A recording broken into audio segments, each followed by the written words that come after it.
तो नमस्कार प्रणाम स्वागत बा रउआ सबन के राइटर आशिक अभिषेक के चैनल पर। तो और सब बताएं आप सब कैसन बानी। उम्मीद करते हैं रउआ सभी बढ़िया होखब, अच्छा होखब, मस्त होखब, तंदुरुस्त होखब। तो रउआ सबन खातिर लेके आ गइल बानी बिल्कुल नया कंपोजिशन भोजपुरी पारिवारिक संग पति पत्नी के लव स्टोरी गाना लेके आ गइल बानी रउआ सबन खातिर। उम्मीद करते रउआ सबके बेहद पसंद आई। अगर एकरा के रउआ बढ़िया म्यूजिक बनवा के बढ़िया से दिल से गायकी कहतनी तो 100% बाकी गाना और मार्केट में ब्लास्ट करी। लेकिन ऐसे पहले रउआ सबन से कहल चाहब कि अगर रउआ गायकी में इंटरेस्ट बा आ गायकी में कदम रखले बानी, रउआ के बढ़िया बढ़िया मेटर नहीं मिलत, बढ़िया गाना नहीं मिलत, बढ़िया तुकबंदी नहीं मिलत, बढ़िया म्यूजिक नहीं मिल पावत, तो रउआ अगर हमारे चैनल पर आ गए बन तो रउआ सबके निराश भइले के जरूरत नहीं है। काहे से कि रउआ सबन खातिर हम हर एक प्रकार के सॉन्ग लिखिले, हिंदी होके चाहे भोजपुरी होके, चाहे रउआ कोनो भी ट्रैक पर भोजपुरी गाना लिखवा सकिले। लव सॉन्ग, ऑर्केस्ट्रा सॉन्ग, बेवफाई सॉन्ग, पूर्वी, निर्गुण, भजन, लोकगीत, लयदारी, रंगदारी, जातिवाद सॉन्ग, चाहे बोलबम के गाना, चाहे विवाह गीत, चाहे विदाई गीत, चाहे रउआ अपने मनपसंद के कोनो भी गाना लिखवा सकिले, वो बिल्कुल उचित चार्ज पर।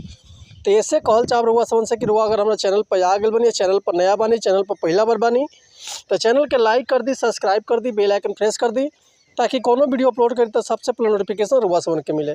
अगर वीडियो रउआ सबके अच्छा लगा तो एगो प्यारा से कमेंट कर दी। चलिए देर ना करते हुए आज के मेटर देखल जाए कैसे बा, का एकर लय बा, का एकर धुन बा, रउआ सबन के हम गा के बताओ। तो नहीं उम्मीद करती रउआ सबके बेहद पसंद आई। तो चलिए देखिए आज के गाना कैसे बा। एक जने अपना पत्नी के श्रृंगार देख के वो पत्नी के ऊपर फिदा बाड़े, पागल बाड़े। देखिए का कहत रे कि तोहर झुमका झूलनिया है सतावे धनिया, ओठ ललिया कजरवा पोल्हावे धनिया। ए धनी सुना ना कि तोहर झुमका झूलनिया सतावे धनिया, ओठ ललिया कजरवा पोल्हावे धनिया।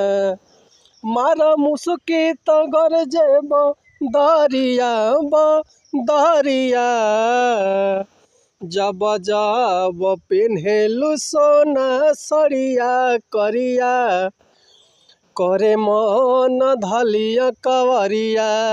जब जब पेन्हेलु सोना करिया सरिया, करे मन धरिया कवरिया।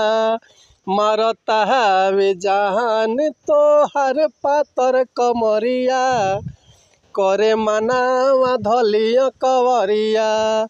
तो उम्मीद करतनी मेटर रउआ सबके बेहद पसंद आइल होई। अगर ये गाना के रउआ फुल लिखवाल चाहतनी तो डिस्क्रिप्शन में हमारा कॉन्टैक्ट नंबर बा, व्हाट्सअप नंबर बा, तो रउआ कॉल कर सकिले, व्हाट्सअप कर सकिले। रउआ के बिल्कुल उचित चार्ज पर फुल गाना मिल जाई।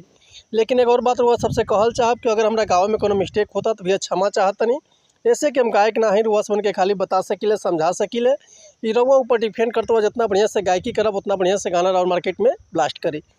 तो मिला था नेक्स्ट वीडियो में कुछ नया गाना, कुछ नया धुन, कुछ नया कंपोजिशन लेके। तब तक ले रउआ सब सहमति चाहतनी। अगर वह कोनो भी तरह के म्यूजिक भी बनवाल चाहते हैं तो बेहिचक कॉल या व्हाट्सअप कर सकतनी। हमारे कॉन्टैक्ट नंबर बा 81 78 24 48 75, और व्हाट्सअप के भी नंबर हमारे यह बा 81 78 24 48 75। तो वह कॉल या व्हाट्सअप कर सकतनी। तो मिला था नेक्स्ट वीडियो में। तब तक ले नमस्कार प्रणाम, जय हिंद, जय भारत, जय भोजपुरी समाज, हर हर महादेव, जय शिव शंभू, जय माता।